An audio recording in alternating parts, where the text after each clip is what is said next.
So to give you some context around this, I actually am using a PlayStation 4 controller. I'm using, however, what is called Tilt Mode with the gyro and a program called reWASD. This makes the controller work pretty much exactly like an actual steering wheel.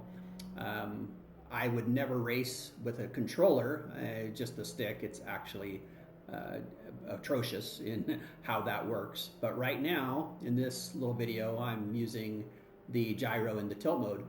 I have just a tiny bit of experience with this particular car and a very small amount of experience on this track.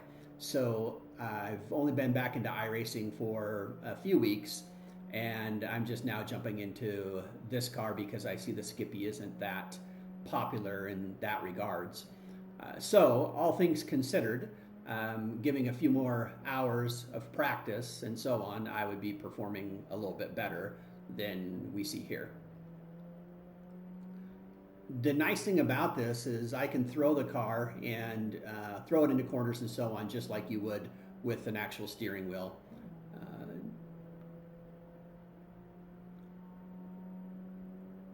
My times aren't phenomenal. The last lap was pretty bad. I think my best earlier was about a 134, if I'm not mistaken. Oh, there we go, 133.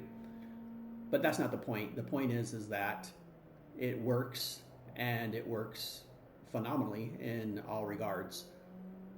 So for those of you who don't want to invest in a steering wheel, but you want to try the sim out without investing a lot of money, this is the way to go. It will only work with the PlayStation 4 Pro or any controller that has a gyro. The Xbox controller does not have a gyro, and that's just it's a no-go in that sense.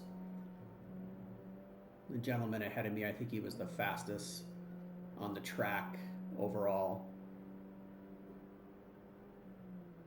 And like I said, I have almost no time at all into this track, nor the car in that regards. And it's not an excuse or anything like that. The point is it works just as good as an actual controller, as an actual steering wheel with minus the force feedback, obviously. And I would love to have force feedback. My new wheel will be here shortly, so I won't be using this that much longer.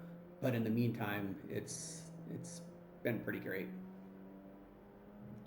I think he crashes on next corner, if I'm not mistaken. Ah, yeah, there we go.